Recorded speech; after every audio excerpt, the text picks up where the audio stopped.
राधे राधे। जय श्री कृष्ण। आज हम सुनेंगे फागुन मास महात्म्य कथा के 13वें अध्याय की कथा। बोलिए शंकर भगवान की जय हो, पार्वती माता की जय हो। व्यास जी महाराज कहते हैं कि धर्मारण्य में शुद्ध कुल में उत्पन्न हुए 18,000 ब्राह्मण रहते हैं, जो ब्रह्मा, विष्णु और शिव के द्वारा उत्पन्न किए गए हैं। वे सभी ब्राह्मण सदाचारी, पवित्र और ब्रह्मवेदाओं में ही सबसे श्रेष्ठ हैं।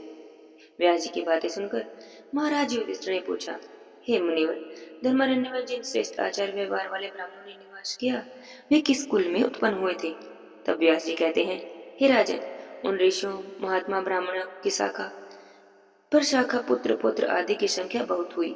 मुख्य मुख्य 24 गोत्रों के नाम मैं तुम्हें बताता हूँ। भारद्वाज, वत्स, कौशिक, कुश, शल्य, काश्यप, गौतम, चांद, जातुकर्ण्य, वत्स, वशिष्ठ, धारण, आत्रेय, पांडिल, लौकिक, कृष्णायन, उपमन्यु, गर्ग, मुद्गल, मूषक, पुण्यात, पराशर, कौड़िन और गंगास। इन गोत्र में उत्पन्न ब्राह्मण वेदों के पारंगत, विद्वान, नाना प्रकार के यज्ञ अनुष्ठान में तत्पर, द्विज पूजन कर्मों में संग, सत्कर्म परायण और गुणवान हुए। धर्मारण्य निवासी सब ब्राह्मण सदाचारी थे, अत्यंत दक्ष थे, यज्ञ करते थे, सत्य और सोविचार में ही पर्वत पर रहने वाले थे। राजन, पहले वहां के ब्राह्मणों को यक्ष, राक्षस, पिशाच आदि व्याकुल किए रहते थे। तब उन ब्राह्मणों ने देवताओं से प्रार्थना की कि हे देवगण, यक्ष और राक्षस हमें सताते हैं, अतः उनके भय से हम लोग इस उत्तम स्थान को त्याग देंगे। यह सुनकर देवताओं ने लोकहित की कामना से ब्राह्मणों की रक्षा के लिए प्रत्येक गोत्र में एक एक योगिनी की स्थापना की। जिस गोत्र की रक्षा और पालन में जो शक्ति समर्थ हुई, उस गोत्र की वह कुल देवी मानी गई। श्री माता तारिणी देवी, गोत्रपाक, आशापुणी, इच्छात्री नाशनी, पिपली, विकारवशा, जगन्माता, महामाता, सिद्धा, भट्टारिका, कदम्बा, विक्रा, मीठा, सुपर्णा, वसुजा, महादेवी, मातांगी, वाणी, मुक्तेश्वरी, भद्री, महाशक्ति, संघारिणी, महाबला और महादेवी चामुंडा, यह गोत्रों की माताएं हैं।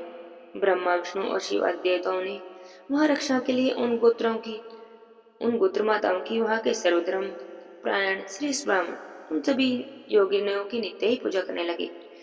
तभी से योगिनियों के द्वारा वे सब अपने अपने समय में सुरक्षित रहने लगे। सब ब्राह्मण स्वस्थ थे और पुत्र पौत्र से संयुक्त हो गए। हे राजन, 100 वर्ष बीतने के बाद ब्रह्मा, विष्णु और शिव धर्मारण्य को देखने के लिए प्रातःकाल सूर्योदय के समय उत्तम विमान पर बैठकर आए। उस समय ब्राह्मण लोग समीधा, पुष्प और कुशल लाने के लिए आश्रम छोड़कर सब दिशाओं में चले गए थे। आश्रम सोना देखकर महादेव जी ने भगवान से कहा, हे प्रभु, यहाँ के ब्राह्मण बड़ा ही कष्ट पाते हैं, अतः इनकी सेवा के लिए कुछ सेवकों की व्यवस्था करो, ऐसा मेरा विचार हो रहा है। तब भगवान शंकर का वचन सुनकर श्री विष्णु जी ने कहा, ठीक है, ठीक है।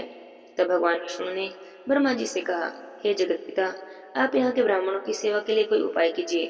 भगवान विष्णु का आदेश सुनकर ब्रह्मा जी ने कामधेनु का स्मरण किया। स्मरण करते ही कामधेनु उसी क्षण वहां पर आ गई। तब ब्रह्मा जी ने कामधेनु से कहा, हे माता, इन ब्राह्मणों में से प्रत्येक के लिए 2-2 शुद्ध हृदय वाले अनुचरों की व्यवस्था करो। बहुत अच्छा कहकर महाधेनु ने खुर से पृथ्वी को खोदा और बड़े ही जोर से हुंकार किया। इससे 36,000 शिखा सूत्रधारी मनुष्य प्रकट हुए। वे सभी महाबली वैश्य थे। उन्होंने यज्ञ पर धारण कर रखा था। वे सभी शास्त्रों में चतुर थे, ब्राह्मण भक्त थे, ब्राह्मणों को हित चाहने वाले थे, तपस्वी थे, उत्तम आचार वाले थे और धार्मिक थे। उस समय एक एक ब्राह्मण के लिए 2-2 अनुचरण दिए गए। हे राजन, ब्राह्मण का पहले जो गोत्र बताया गया था, वही उसके अनुचर का भी हुआ। उसके बाद ब्रह्मा जी ने उनके हित के लिए कहा, तुम सभी लोग इन ब्राह्मणों का वचन मानो और उन्हें जिस जिस वस्तु की आवश्यकता हो उसे लाकर दिया करो। प्रतिदिन समीधा, कुशा, फूल आदि ले आया करो। सदा इनकी आज्ञा के अनुसार चलो, कभी भी इनका अनादर मत करना। जातकर्म, नामकर्म, अन्नप्राशन, चूड़ाकरण, उपनयन आदि संस्कार, जो व्रतदान, उपवास आदि क्रम प्राप्त हो, उन्हें इन ब्राह्मणों की आज्ञा के अनुसार ही करना। इनकी आज्ञा लिए बिना जो दृश्य, याग, श्राद्ध, कार्य या जो भी कोई क्रम किया जाएगा, वह दरिद्रता, पुत्र शोक और कीर्ति नाश को प्राप्त होगा। तब सभी उन अनुचरों ने बहुत अच्छा कहकर देवताओं की आज्ञा स्वीकार कर ली। उसके बाद इंद्र आदि देवता कामधेनु माता की स्तुति करने लगे। हे माते, तुम सभी देवताओं की माता हो, सभी यज्ञों का कारण, सभी तीर्थों में उत्तम तीर्थ हो। तुम्हें सदा ही नमस्कार है। तुम्हारे ललाट में सूर्य, चंद्रमा, अरुण और भगवान शंकर विराजमान है। तुम्हारी हुंकार में देवी सरस्वती वास करती है। गले के कंबल में नागों का वास है और खुरपृष्ठ में गंधर्व और चारों वेदों का वास है। तुम्हारे मुख के अग्रभाग में समस्त चराचर तीर्थ है। और इस प्रकार भांति भांति के वचनों से प्रसन्न की गई माता वापस स्वर्ग को चली गई।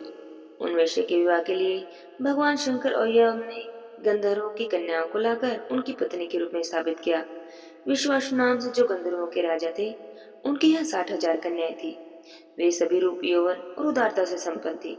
उन्हीं को वेदोक्त विधि से देवताओं के समीप उन वेश्यों के लिए अर्पण किया गया। उस समय वेश्य ने गंधर्वों को पूर्वज देवताओं को, सूर्य चंद्रमा को, यमराज को और मृत्यु को अजय भाग दिया। विधि पूर्वक अजय भाग अर्पण करने के बाद ही विष्णु ने उन कन्याओं का पानी ग्रहण किया। तब से लेकर आज तक गंधर्व विवाह उपस्थित होने पर देवता अजय भाग ग्रहण करते हैं। जिन 36,000 ढेलु कुमारों की चर्चा की गई, उनके पुत्र पुत्रों की संख्या लाखों तक पहुंच गई। वे सभी ब्राह्मणों के सेवक हुए। उसके बाद देवताओं के चले जाने पर ब्राह्मण इस स्थान पर निवास करने लगे। हे राजन, उसी समय से वहां के ब्राह्मण निर्भय होकर पुत्र पुत्रों के साथ रहते हैं, वेदों का पाठ करते हैं। वे विद्वान कभी शास्त्रों का अर्थ सुनाते हैं, कभी कोई भगवान विष्णु का जप करते हैं, कोई शिव का गुण गाते हैं और कोई ब्रह्मा जी की पूजा करते हैं, कोई यमसुख का जप करते हैं और कितने ही याजक बनकर यज्ञ और अग्नि होम की उपासना करते हैं।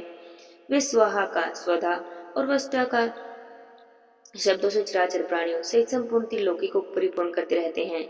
वहाँ के वैश्य भी बड़े ही दक्ष होते हैं और सदा ब्राह्मणों की सेवा के लिए उत्कंठा के दिव्य प्रदेश में सुस्थिर होकर बसते हैं और ब्राह्मणों के लिए अन्न, पानी, समिधा, पुष्प और फल आदि का प्रबंध करते रहते हैं। पुष्पोपहार का संग्रह करना, स्नान के वस्त्रों को धोना, उपले आदि बनाना, झाड़ने बुहारने का काम करना, कूटने पीसने का काम करना उन वैश्यों की स्त्रियां करती हैं। ब्रह्मा, विष्णु और शिव के वचन से सब लोग उन ब्राह्मणों की सेवा करते हैं और तब से सब ब्राह्मण स्वस्थ होकर हर्ष पूर्वक रात दिन ब्रह्मा, विष्णु और शिव आदि की उपासना करते हैं। व्यास जी कहते हैं कि कुछ काल बीतने पर जब सत्ययुग की समाप्ति हुई, तब त्रेता युग के आरंभ में लोल जी वाक्ष का नाम का एक राक्षस हुआ, जो समस्त राक्षसों का राजा था। उसने ब्राह्मणों से सेवित उस परम पवित्र और सुंदर धर्मारण्य में द्वेष के कारण आग लगा दी। अपने नगर को जलते देखकर वे सभी ब्राह्मण वहां से भाग खड़े हुए। तब श्री माता आदि देवियां क्रोध में भरकर उस राक्षस को फटकारती हुई उस पर प्रहार करने लगी। राक्षस ने देवियों को देखकर भयंकर सिंहनाद किया और उस समय धर्मारण्य में भारी कोलाहल मच गया। उसे सुनकर इंद्र ने नलकुर को भेजा। नलकुर वहां गए और श्री माता और लोलजी जीवों में जो महायुद्ध चल रहा था वह उन्होंने देखा। जैसा देखा था वैसा ही जाकर इंद्र के आगे निवेदन किया। यह समाचार सुनकर भगवान विष्णु सुदर्शन चक्कर ले सत्यलोक से पृथ्वीलोक पर आए। धर्मारण्य में पहुंचकर उन्होंने चक्कर चलाया। तब वह राक्षस मूर्छित होकर पृथ्वी पर गिर गया और प्राण त्याग कर परम धाम को चला गया। तब सभी देवता और गंधर्व हर्ष में भरकर जगदीश्वर भगवान विष्णु का स्तवन करने लगे। उस नगर को उजड़े देखकर भगवान विष्णु ने कहा कि ऋषियों के आश्रम में निवास करने वाले सभी ब्राह्मण कहाँ चले गए हैं। तब देवताओं और गंधर्वों ने इधर उधर भागे हुए ब्राह्मणों को खोज निकाला और कहा, हे ब्राह्मणों, उस अधम राक्षस को भगवान वासुदेव ने अपने चक्कर से काट डाला है। यह सुनकर सभी ब्राह्मण हर्ष से खिल गए और अपने अपने निवास में प्रवेश किया। तब भगवान श्री लक्ष्मीपति कहने लगे, हे ब्राह्मणों, लक्ष्मीपति से कहने लगे, हे प्रभु, आपने सत्यलोक से आकर ब्राह्मणों के हित के लिए इस मंदिर रूपी नगर की पुनः स्थापना की, इसलिए संसार में यह सत्य मंदिर के नाम से विख्यात होगा। सतयुग में यह धर्मारण्य क्षेत्र था, त्रेता में इसका नाम सत्य मंदिर होगा। तब भगवान विष्णु ने तथास्तु कहकर उनकी प्रार्थना स्वीकार कर ली। उसके बाद वे सभी ब्राह्मण अपने पुत्र, पत्नी और सेवकों के साथ पहले की तरह ही वहीं पर निवास करने लगे। उस नगर के पूर्व भाग में धर्मेश्वर, दक्षिण में गणेश, पश्चिम में सूर्यदेव और उत्तर में साक्षात स्वयंभू ब्रह्मा जी का स्थान है।